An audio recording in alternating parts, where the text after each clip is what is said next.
Roger Summit, the pioneer behind the first online search service for scientific literature, passed away today at the age of 95. Summit was a research scientist at Lockheed Martin in the 1960s, when the idea of querying a computer for articles and patents seemed nothing more than a far-off fantasy. In 1966, while on a long family road trip, he pulled out a tape recorder and began dictating a simple concept, a system that could gather the vast trove of technical books, journals, and patents and return the relevant ones almost instantly.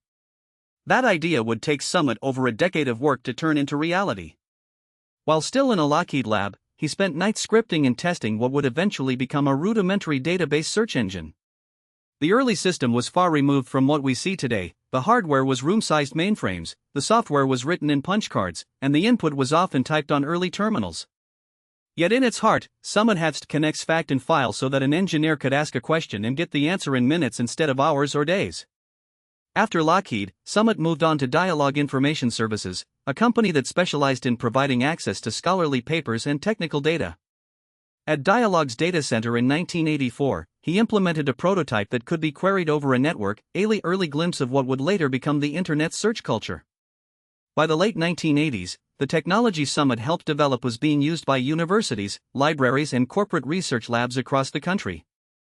His work stands in the lineage of what we now consider a normal part of academic life, searching for the most relevant paper with a keyword and seeing the results scroll before your eyes. In some ways, he laid the groundwork for the commercial search engines we rely on today, but his focus remained on the depth and rigor required by scientific research.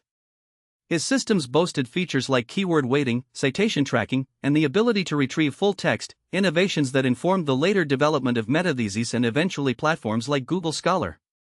Summit's legacy is quietly pervasive. Countless researchers have benefited from the speed and precision his designs offered. In a world where data is often lauded as, his early vision reminds us that the power of information is multiplied when it can be accessed quickly.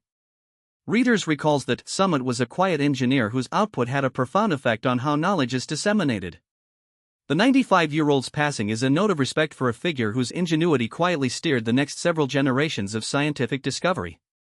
We close by remembering that innovation can be sparked by a simple idea and a girl narrator. Roger Summit's life reminds us that the realms of science and technology often meet in a quiet hallway, and that one person's concept can ripple through academia and the tech world alike. Thank you for joining us as we honor his life and work. Until next time.